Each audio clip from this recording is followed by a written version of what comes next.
Estamos no ar com mais um Liberdade de Opinião, ao vivo, direto do Rio de Janeiro, com o jornalista Sidney Rezende. Sidney, boa sexta-feira para todos nós, hein?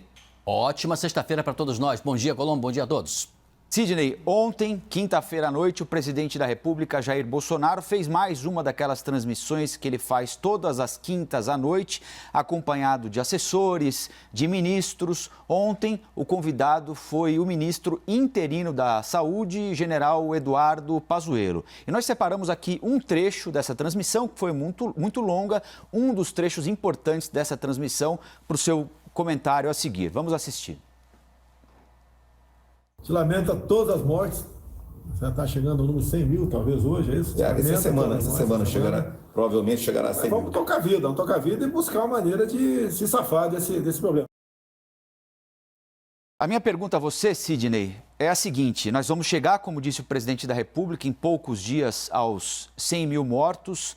Se a gente fizer a conta pelo número de milhões de habitantes, já estamos ultrapassando a França e chegando próximo dos Estados Unidos. São números terríveis. O presidente, em muitos momentos, se referiu à pandemia da Covid-19 como uma gripezinha, uma chuva que ia pegar todo mundo. Depois recomendou a cloroquina, que é cientificamente um remédio sem eficácia, ao menos por enquanto, pelo que se sabe, para o tratamento da doença. O governo brasileiro fez o que podia para evitar que a gente atingisse essa marca obscena de 100 mil mortos?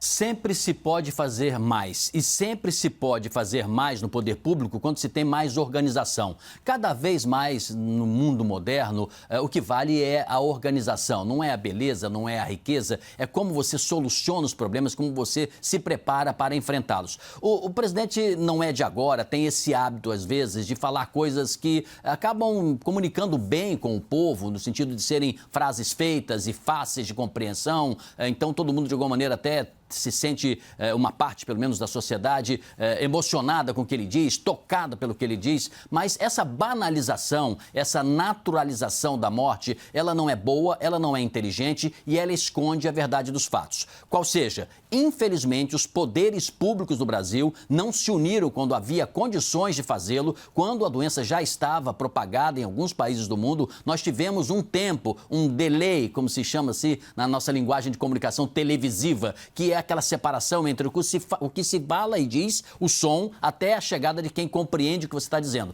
Esse hiato, esse período, ele propicia você se organizar para enfrentar. Então, não houve uma união eficiente entre os poderes. Eu estou me referindo ao poder central, no caso o presidente Bolsonaro, o Ministério da Saúde e os demais órgãos que poderiam ajudar, os poderes estaduais, dos governadores, e os municipais, dos prefeitos. Então, essa desorganização, essa bateção de cabeça foi um primeiro complicador e o efeito está aí. O segundo, me parece, é essa falta de compreensão que a gente tem um país múltiplo, diferente, muito grande e que a reação à doença, ela poderia ter sido administrada de maneira assimétrica, né? Não tudo de uma vez, não vamos colocar todas as bolinhas, né, num local só. Deveria ser espalhado um pouco e a ação deveria ter sido feita dessa maneira, descentralizada. Isso também não aconteceu. Terceiro ponto, é um absurdo e um baita erro colocar no comando do Ministério da Saúde pessoas que não compreendam bem como é que funciona o complexo modelo do SUS e o modelo de saúde do nosso país. Não estou me referindo de forma personalizada à honestidade, à seriedade deste ou daquele ministro, deste ou daquele colaborador. Eu estou apenas me referindo que você pode até ter alguém que não seja médico para ser o ministro da Saúde. Isso pode acontecer, já tivemos na história brasileira gente muito bem sucedida, muito eficiente na administração pública, que não tinha uma familiaridade profissional com aquilo, mas era um ótimo administrador, sabia ouvir, sabia mandar, sabia cobrar e sabia acompanhar de maneira organizada todo o processo. Nós também não fizemos isso. Estou dando essa volta toda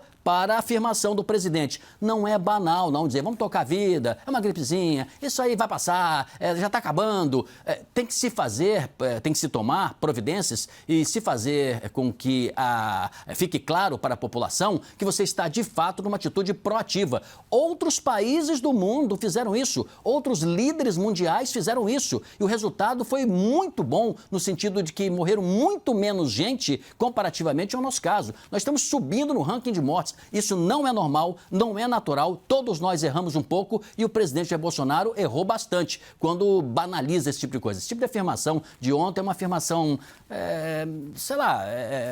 não me parece muito responsável para a dimensão de tanta gente que morreu e até um certo desrespeito com as famílias. Agora, como diz aquele velho ditado, pau que bate em Chico tem de bater em Francisco também, não é, Sidney? Governadores e prefeitos que tiveram autonomia dada a eles pelo Supremo Tribunal Federal para adotar medidas nos seus estados, nos seus municípios, agiram bem, né?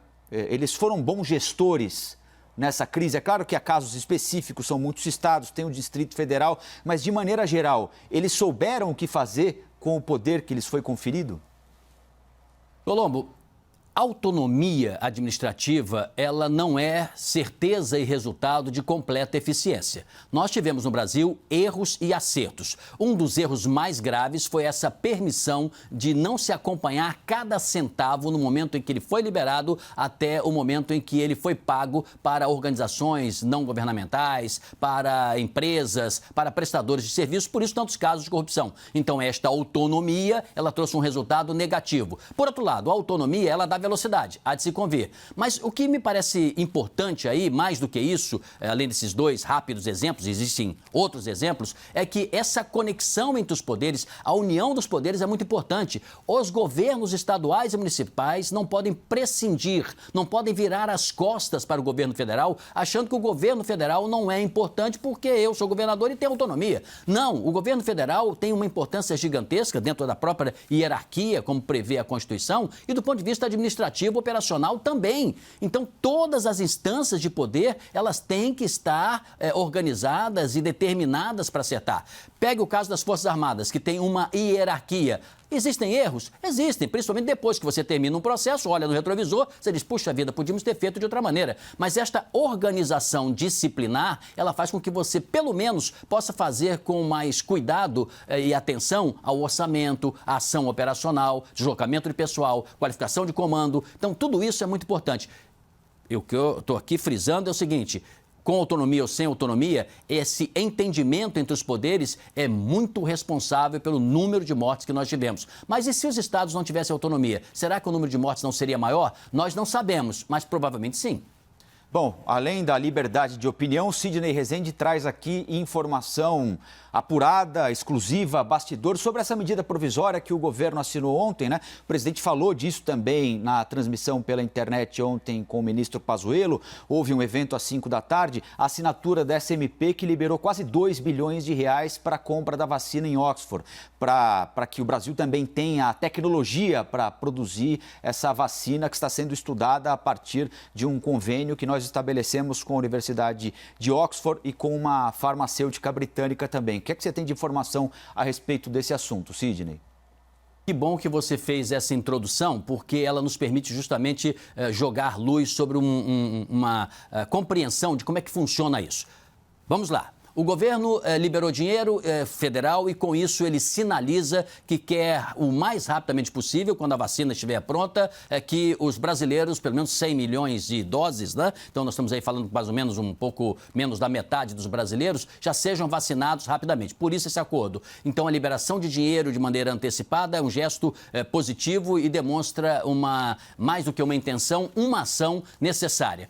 Só que eu queria chamar a atenção que estas vacinas, elas não significarão uma transferência de tecnologia de maneira imediata. Uma importante instituição como a Fiocruz, muitas vezes ela consegue ter acesso a isso 10 anos depois, 15 anos depois. Estas vacinas, provavelmente, elas vão vir embaladas, já com rotulagem da matriz, nem a rotulagem será em português, provavelmente não. As seringas serão importadas, todo o material de uso, como embalagens primárias, secundárias, tudo isso vão vir já, não é uma caixa preta, mas vão vir prontas de fora e vai se demorar bastante tempo para fazer isso. E nós não estamos falando aqui só no caso específico dessa vacina COVID para o combate ao Covid-19, dessa doença. Tem sido assim em várias outras parcerias anteriores. São normalmente feitas por entidades quase totalmente privadas, grandes laboratórios que se associam, fazem um acordo com instituições públicas, com laboratórios, no caso nosso aqui, brasileiros, a Fiocruz é um desses laboratórios, e eles fazem com que esses produtos cheguem aqui de maneira mais imediata, que é o que precisamos, que a vacina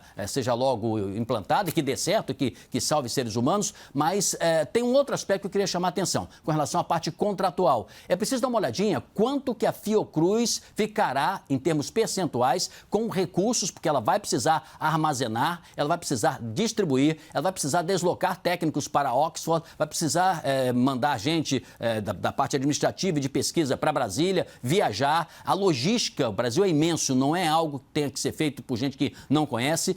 E normalmente, os laboratórios públicos não conseguem, junto a esses laboratórios internacionais, estrangeiros, mais do que 2%, 3%. Mas já há precedente em torno de 10%. Então, a Fiocruz deveria exigir ficar com 10% dos recursos, até porque ela tem todos esses gastos que eu citei. Então, os laboratórios lá de fora desenvolvem, eles investem muito em pesquisa, cobram caro por isso e ficam durante anos com aquele quinhão financeiro e sentados em cima, quase no monopólio, no caso das vacinas em geral. Então, seria bom o Congresso Nacional acompanhar de pertinho, ver como é que vai ser esse contrato e qual vai ser o percentual que a Fiocruz vai ficar. A recomendação de gente que defende muito o Brasil nessa hora é que fique aí entre 8% e 10% pelo menos para a Fiocruz. Ficar 1% ou 2% significará um carreamento de dinheiro para o laboratório estrangeiro. Tá bom, desenvolveu, mas é ou não é uma parceria?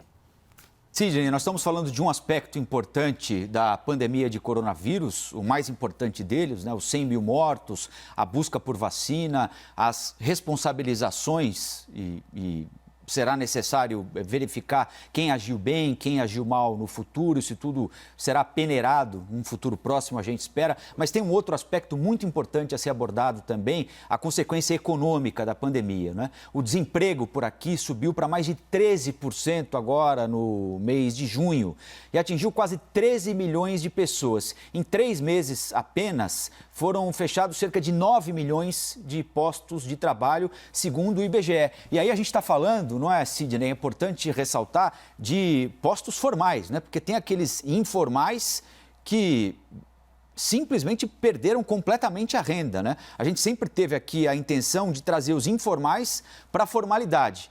E o que está acontecendo é que os formais estão virando informais e os informais estão procurando o auxílio do governo porque não tem mais o que fazer, não é? Bom, segundo o IBGE, o desemprego só não foi maior pelo fato de que muitos brasileiros simplesmente desistiram de procurar uma vaga e vão esperar alguma coisa melhor acontecer. O que é que dá para fazer? Que medidas o governo federal, o Ministério da Economia, outros ministérios podem adotar para tentar estancar essa sangria, tentar eventualmente estimular a iniciativa privada a gerar emprego? Porque dinheiro para fazer obra pública, por exemplo, não tem, né, Sidney? Quando alguém está dentro de um avião, quem já teve a oportunidade de viajar, é muito comum, né? O piloto diz o quê? O piloto está no comando, né? Ele tem lá todos os equipamentos, ele tem até de ordem visual o que tem diante de si, mas normalmente os equipamentos e os computadores de bordo dizem assim, nós teremos uma turbulência logo a seguir. Ele pede para todos os passageiros apertarem o cinto, se mantiverem tranquilos, que vão passar aí para uma área de turbulência. Nós estamos alertando que quando os números de julho chegarem, nós vamos ter uma turbulência muito grave na economia, nós ainda não temos completa consciência da gravidade do impacto da pandemia no bolso dos brasileiros e nem para os cofres públicos. Há uma certa estimativa, certeza ninguém tem. Com relação ao desemprego, nós já sabemos que, é verdade, muita gente não procura emprego, não aparece nos índices. Nós temos 50 milhões de brasileiros, segundo disse até o próprio ministro Paulo Guedes, que estão fora do mercado formal de trabalho. São pessoas que estão se virando. Então, se as medidas de ajuda social não tivessem surgido, o impacto seria maior. Há 2 dias, o ministro Paulo Guedes disse aos senadores, num encontro que ele participou, virtual, que comentamos aqui também na nossa programação e no Liberdade de Opinião, ele disse que as medidas do governo salvaram 11 milhões de emprego. E agora, empregos. E nós estamos vendo agora, por esse resultado do IBGE, que mesmo com esta ação necessária, importante, que todos defendemos, havia essa obrigação do governo fazer isso, o impacto dos números mais atualizados é que o desemprego aumentou e eu lamento muito, mas tudo indica que vai aumentar mais ainda. É óbvio que se tem que tomar medidas imediatas para a garantia de emprego. É um absurdo que se tenha demorado tanto tempo em ajuda à pequena e média empresa, principalmente da área de comércio, que gera emprego imediato. Um dos setores que primeiro a gente sente que a situação vai melhorar é o setor de papelão, porque quando você começa a encomendar na indústria é porque você tem certeza que vai ter no comércio uma boa venda. O outro é o setor de construção civil, que gera muito emprego imediato, né? Numa construção de um prédio, já rapidamente você consegue colocar, às vezes, 1 ano ou 2 anos operários para produzir e eles saem da informalidade, né? E colaboram para o crescimento. Então, o Pronampe, por exemplo, essa demora que se teve, inclusive no Congresso Nacional, e vai para a Câmara, vai para o Senado, de ajuda imediata, ela deveria vir, ela ajudaria muito a diminuir o impacto que nós temos hoje no desemprego.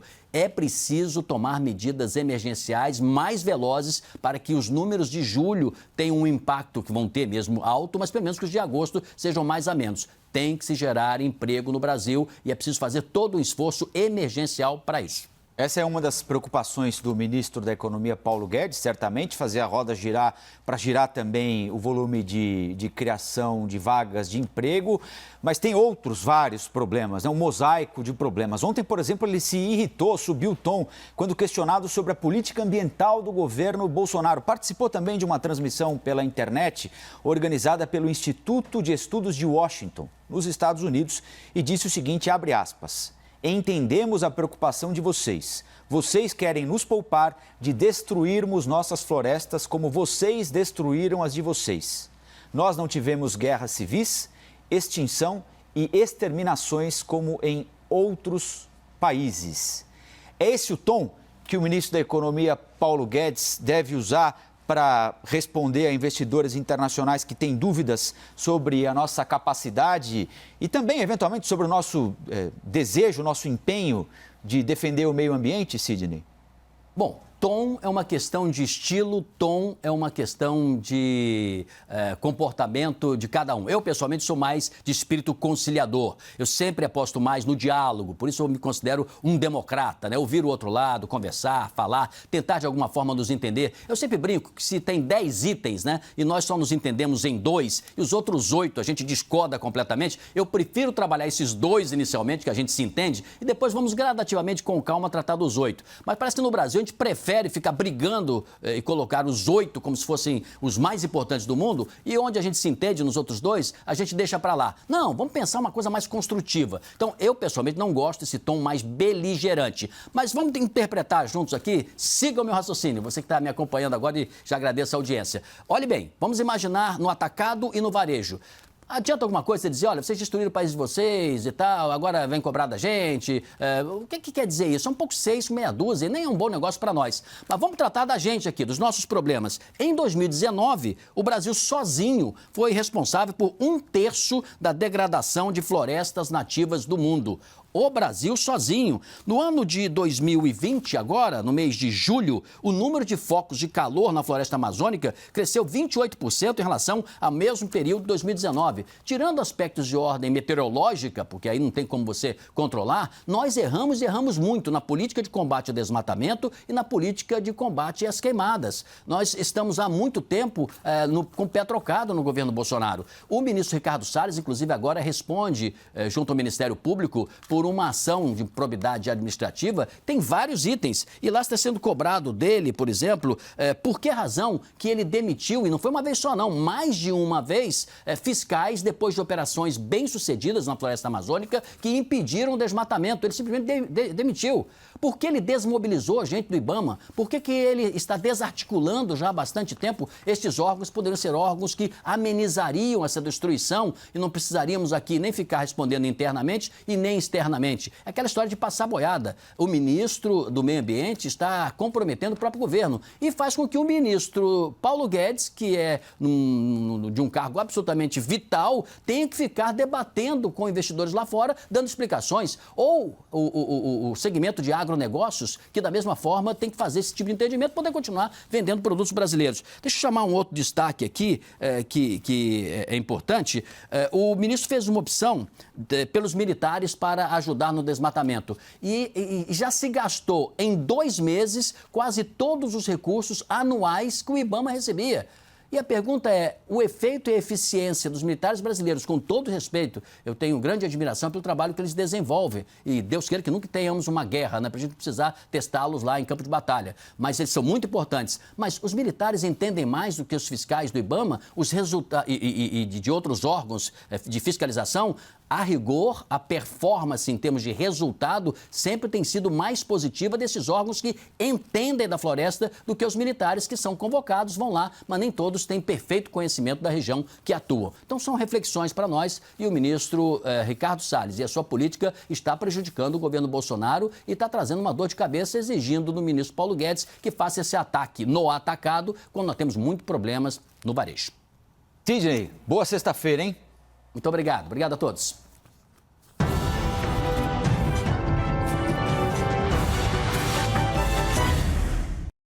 As opiniões emitidas pelos comentaristas do quadro não refletem necessariamente a posição da CNN.